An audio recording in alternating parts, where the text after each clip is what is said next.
हरदीप सिंह निज्जर हो या फिर गुरपतवंत सिंह पन्नू, आखिर हैं कौन ये लोग? हरदीप सिंह निज्जर की तस्वीरें आपने देखी, AK-47 अपने कंधे पर लटकाए पाकिस्तान की ISI और पाकिस्तान में आतंकवादियों के संपर्क में जो आदमी था, जिस पर एक नहीं कई मामले दर्ज है भारत में, हत्या की कोशिश। चलिए निज्जर को एक मिनट छोड़ दीजिए, बात करते हैं गुरपतवंत सिंह पन्नू की। आपने उसकी बात सुनी, किस तरह से एयर इंडिया पर धमकी, यह कहा कि अगर 19 नवंबर के बाद कोई एयर इंडिया में बैठा तो उसकी जान को खतरा हो सकता है। इस तरह के व्यक्ति को इसके खिलाफ कार्रवाई करने के बजाय अमेरिका इसको बचा रहा है। इसका हम आखिर ये पूरा गेम प्लान क्या है? हमारे साथ दो विशेषज्ञ जुड़ रहे हैं, उनसे समझने का प्रयास करते हैं। सुशांत सरीन सीनियर फेलो है ऑब्जर्वर रिसर्च फाउंडेशन में, हमारे साथ जुड़ रहे हैं। एम्बेसडर अचल मल्होत्रा हमारे साथ जुड़ रहे हैं, वरिष्ठ राजनयिक है, अमेरिका में लंबे समय तैनात रह चुके हैं। सुशांत सरीन, एक तरफ अमेरिका कहता है कि 21वीं सदी में भारत और अमेरिका का जो संबंध है वो सबसे निर्णायक रहेगा, दो सशक्त प्रजातंत्र, और दूसरी तरफ अमेरिका और कनाडा अपने देश में खालिस्तानी आतंकवादियों के खिलाफ भारत के कहने के बावजूद कार्रवाई नहीं करते, पनाह देते हैं और अब भारत को कटघरे में खड़ा कर रहे हैं। यह क्या रणनीति है? गौरव, कनाडा की तो बात छोड़ दें, वो तो it's neither here nor there, वो तो किसी गिनती में नहीं आता। लेकिन अमेरिका का जहां तक सवाल है, देखिए अमेरिका को जो आदत है ना पिछले 50, 60, 70 साल से, वो ये है कि उनके जो भी इतिहादी होते हैं, जो भी उनके अलायंस पार्टनर होते हैं, वो उनकी जी हजूरी में लुप्त रहते हैं और वो जो उनको आदेश देते हैं वो गाहे बगाहे मान ही जाते हैं उसको। अब भारत ने जो करा है वो ये है कि भारत अपनी एक सोवरेनिटी रखना चाहता है, अपनी एक ऑटोनॉमी रखना चाहता है। जैसे हमने रूस के साथ अपने रिश्तों में कड़वाहट नहीं आने दी, इसके बावजूद कि हम अमेरिका के साथ हमारी नजदीकियां बढ़ी। ये अमेरिका में एक बहुत बड़ा तबका है जिसको बिल्कुल गवारा नहीं है, और उसमें बहुत सारे ऐसे लोग हैं जो भारतीय मूल के लोग हैं और अमेरिका में काम करते हैं और फिर अमेरिका की चाकरी करते हैं और अमेरिका की बात बयान करते हैं और भारत के ऊपर निशाना साधते हैं। उसमें भारतीय भी बहुत सारे भारत के अंदर भी रहते हैं जो वहां से पैसा वैसा लेते हैं, और इसके कई सारे प्रमाण भी हमारे सामने है। तो एक तो ये पहलू है।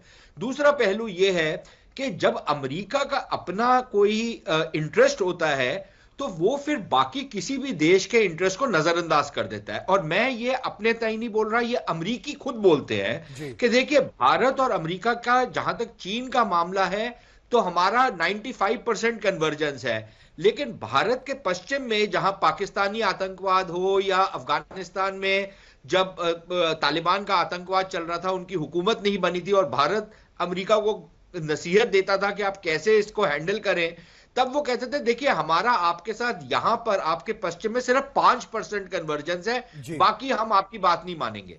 तो फिर हम भी अपना ही काम करेंगे ना, हम क्यों उनकी बात हर चीज में माने जहां पर। एम्बेसडर मल्होत्रा, अमेरिका का एक और चीज गौरव मुझे इजाजत दें।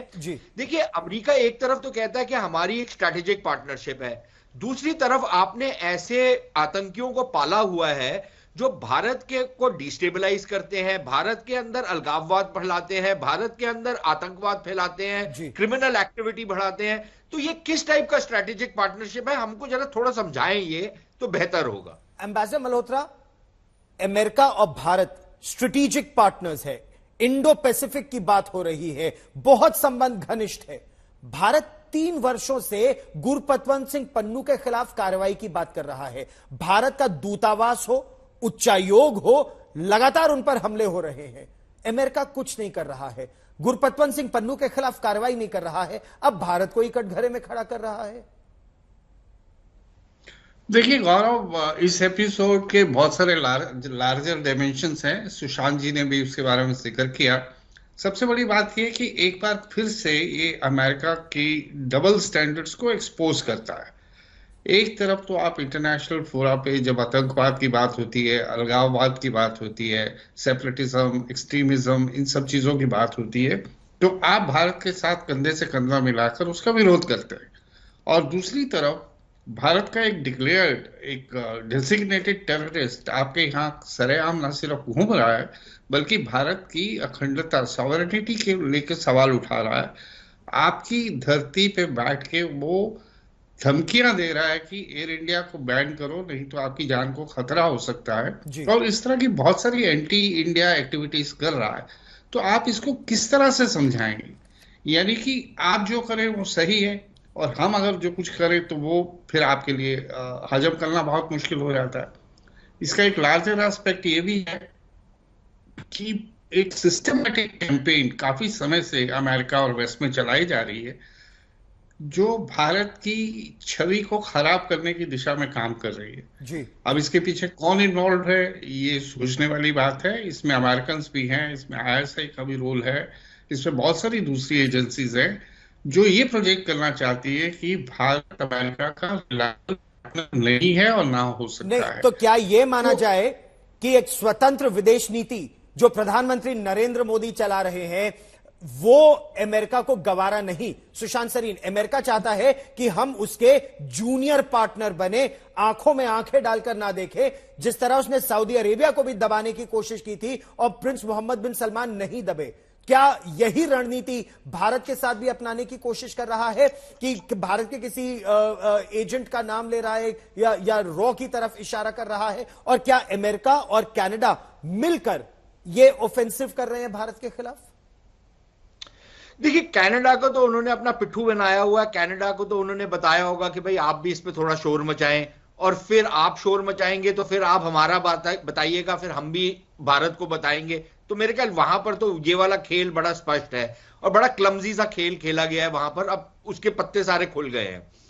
जहां तक भारत का खुद का सवाल है, देखिए ये सिर्फ अमेरिका नहीं, ये ब्रिटेन भी करता है, ये बाकी सारे देश करते हैं कि कुछ अपनी लेवरेजेस बना के रखते हैं।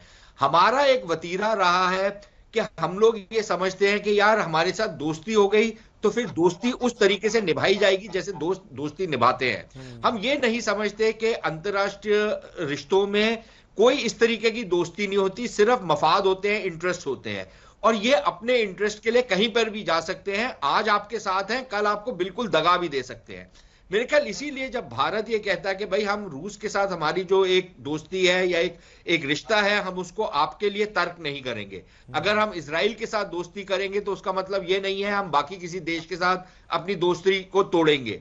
तो हम अपनी एक तरीके की जो प्रभुसत्ता है वो बना करके रखना चाहते हैं। जहां तक विदेश नीति का सवाल है, ये इनको खटकता है और वो ये चाहते हैं कि भाई हम जो आदेश करें, हम आपको उठने को कहें तो आप उठे, हम बैठने को कहें तो आप बैठे, हम आपको ये कहें कि आप चीन के ऊपर यलगार कर दें तो आप वो कर दें, अगर हम कहें कि आप चीन के सामने दब जाएं तो आप दब जाएं, क्योंकि हमारा इंटरेस्ट उसमें सर्व होता है। जब ये पाकिस्तान के साथ इनकी रिश्ते थे और भारत पाकिस्तान के खिलाफ कोई एक्शन लेना चाहता था तो ये हमारे को बोला करते थे कि आप चुप करके बैठे रहिए, अभी आप कुछ मत करिए। और हमारे यहां पर वो सरकार थी कि वो चुप करके बैठ जाती थी, मनमोहन सिंह की, कि हम कुछ नहीं करेंगे। इनसे इजाजत लेते थे कि हम ये करना चाहते हैं पाकिस्तान के खिलाफ 26/11 के बाद, और अमरीकी आप बताइए हम करें कि ना करें, यहां तक हम निकल गए थे। ठीक है ना? तो अब, और वो क्योंकि अमेरिका का इंटरेस्ट था वहां पर। जब पार्लियामेंट के ऊपर अटैक हुआ तो हमको किसने कहा कि आप पाकिस्तान के ऊपर यलगार ना करें? अमेरिका ने, क्योंकि अमेरिका अपनी फौजें वहां पर भेज रहा था अफगानिस्तान, उनको पाकिस्तान की जरूरत थी। तो अपने इंटरेस्ट के लिए भारतीय जितने मर्जी मरे, इनको कोई फिक्र नहीं है। बड़ी बात आपने की, ये बड़ी बात आपने की, नाक ऊंची रखनी है कि अमेरिका को कोई फर्क नहीं पड़ता कि भारतीय लोग मर जाएं। अमेरिका को केवल अपना वेस्टेड इंटरेस्ट सूझता है, केवल बहुत सेल्फिश अमेरिका का यह समय रवैया है। एक तरफ अमेरिका के जो राजदूत हैं वो अरुणाचल प्रदेश में हैं, एम्बेसडर मल्होत्रा, रिश्ते बड़े घनिष्ठ होते जा रहे हैं। वो G414 इंजन की टेक्नोलॉजी भी इंडिया को देने की बात कर रहे हैं। स्ट्रैटेजिक टाइज बहुत स्ट्रांग हो रहे हैं। दूसरी तरफ यहां हमको दबा भी रहे हैं। हमको किस तरह से लेना चाहिए? क्या दोनों देशों के संबंध पर असर पड़ेगा, या फिर उन्होंने आरोप लगाया आप उसे झाड़ दीजिए और आप अपना वेस्टेड इंटरेस्ट देखिए कि आप अमेरिका को कितना यूज कर सकते हैं?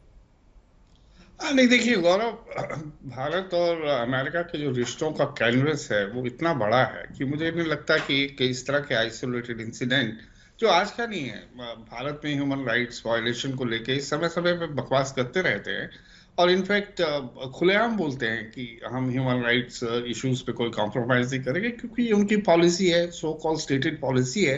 हालांकि उसमें बहुत ज्यादा दोगलापन है। सही बात है। ब्लैक लाइव्स मैटर जो ब्लैक लाइव मैटर्स कैंपेन जिस देश में होती हों, जहाँ गन कल्चर चलता हो, इनोसेंट लाइव्स हमेशा खतरे में रहती हो, उन्हें दूसरे देशों में ह्यूमन राइट्स की बात करनी नहीं चाहिए। बहरहाल ये एक एस्पेक्ट है।